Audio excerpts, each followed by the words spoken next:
In a small village in southeast Nigeria lived a young man named Eze. Eze was well known in his community for his insatiable ambition.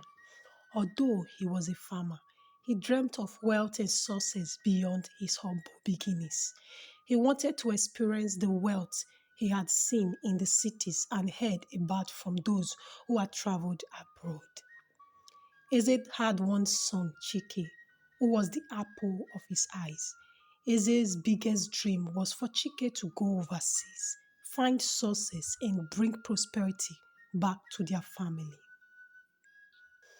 Every day, Eze would speak about his dream to Chike, painting vivid image of the life that awaits him if he become wealthy.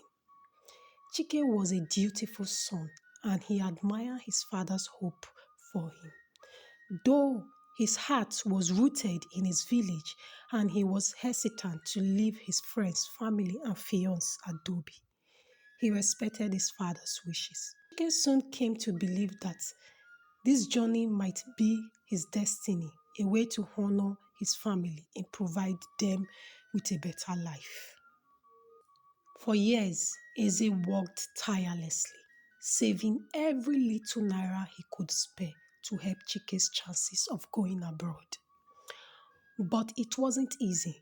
They faced obstacles at every turn, from the high cost of applying for a passport to the ever-rising fee for a visa. Nevertheless, Eze remained determined, often telling everyone who would listen that his son would one day make them all proud. Finally, after years of struggle, the breakthrough came. Chike received the news that he had secured a visa to travel to Europe. Eze was overjoyed, feeling that his dream was now within reach.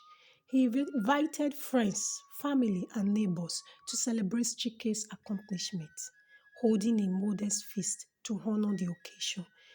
There was dancing, singing, and a sense of hope that fills the air. But for Eze, the celebration was only the beginning. He knew that many people traveled abroad only to struggle, or worse, come back empty-handed. He feared that Chike's journey might fail if he wasn't prepared adequately. Eze felt that he needed extra assurance that his son would succeed, and so he turned to an old tradition, consulting a native doctor. In a neighboring village, there lived a famous native doctor named Okwediri, a man both feared and respected for his powers. Okwediri had a reputation for helping people gain wealth, protection, and influence, but his methods were known to be extreme. Eze believed that a visit to Okwediri was the final piece of Chike's journey to fortune, the safeguard he needed to guarantee success. The night before Chike's departure, Eze and his son embarked on the journey to Okwediri's shrine. It was a long walk through dense forests and windy footpaths, and Chike was uneasy. He did not understand why his father insisted on this visit, but he trusted his father and reluctantly followed.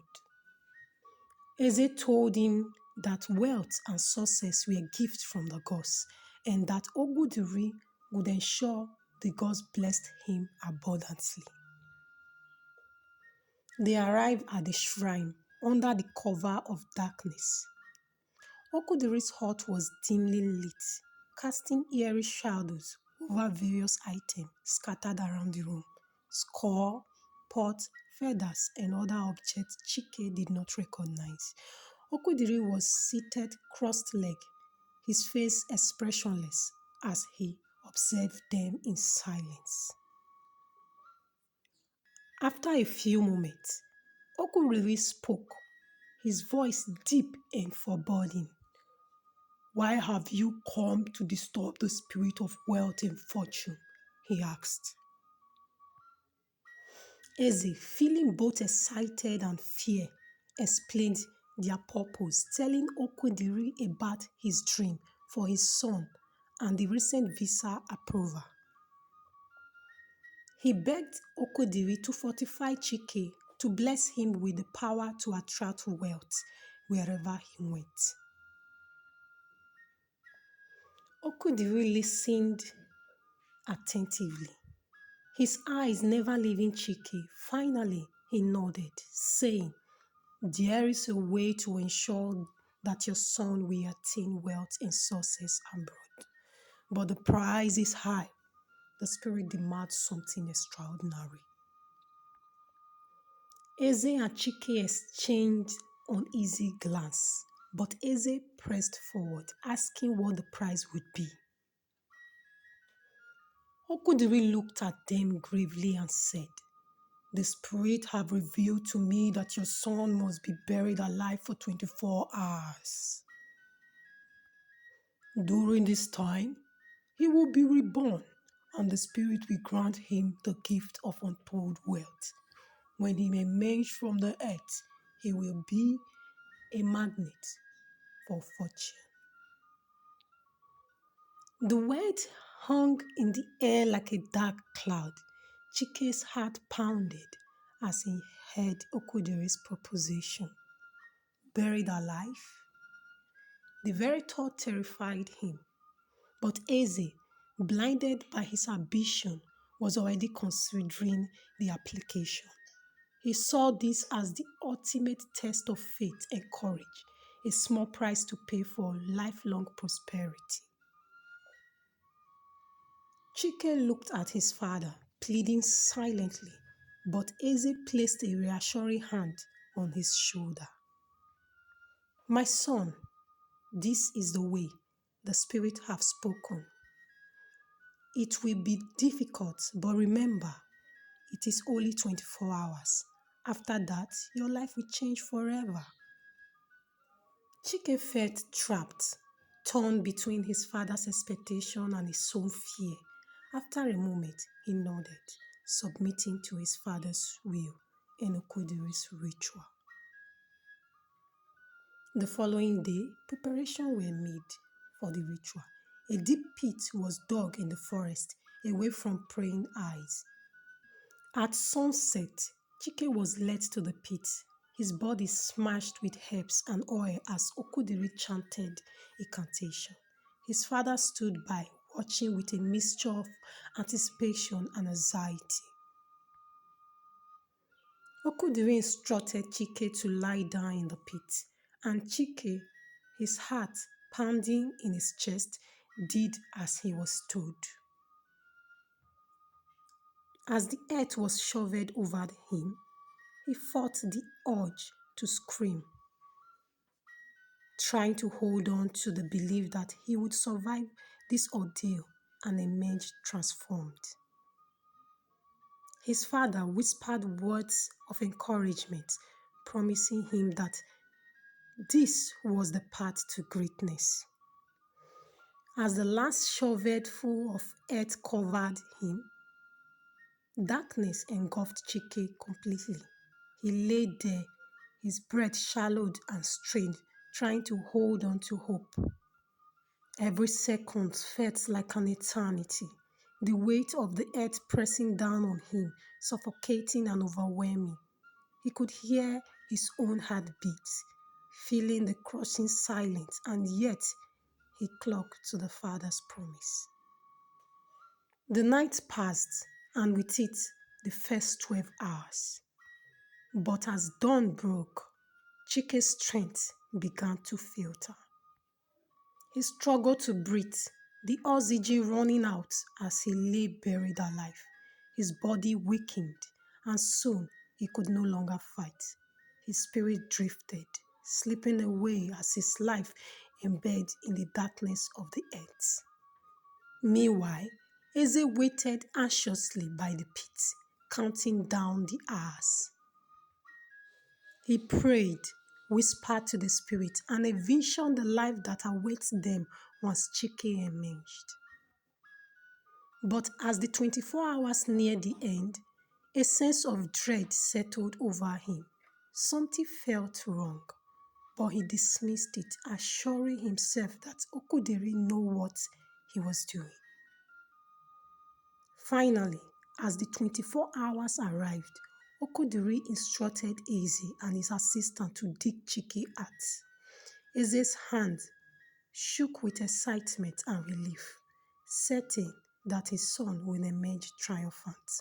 But as they uncovered Chike's body, Eze's hope turned to horror. Chike lay motionless, his face pale and expressionless, his body cold. Eze screamed, shaking his son, calling his name, but there was no response. Chike was gone. The realization hit Eze like a thunderbolt. His only son, the one for whom he had sacrificed everything, was dead. Anger and grief overtook him. He turned to Okwediri, demanding answers, blaming the native doctor for his son's death. But Okwediri simply shrugged, saying the spirit had made their choice and that not all rituals were guaranteed to succeed. This only fueled Eze's rage, and he lunged at Okwediri, wailing and cursing. Their commotion attracted villagers who had been suspicious of the secret ritual. When they discovered what had happened, they were horrified and appealed.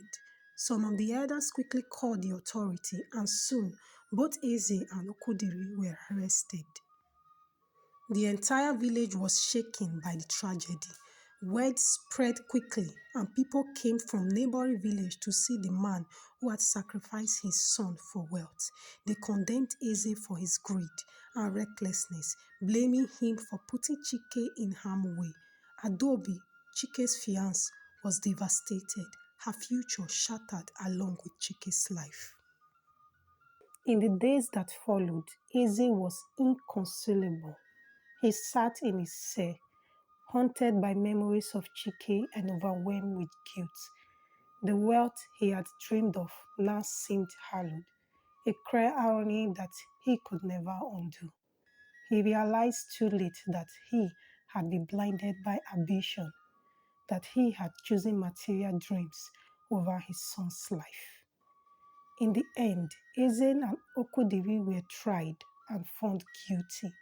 The community, angry and grieving, saw their punishment as a form of justice, a warning to everyone else who might be tempted by greed and the promise of dark magic. And so, Chike's life became a tragic tale in the village, a story that mothers told their children to teach them about the danger of unchecked ambition. His memories lingered in the heart of those who love him, a reminder that true wealth could never be bought by sacrificing what was most precious.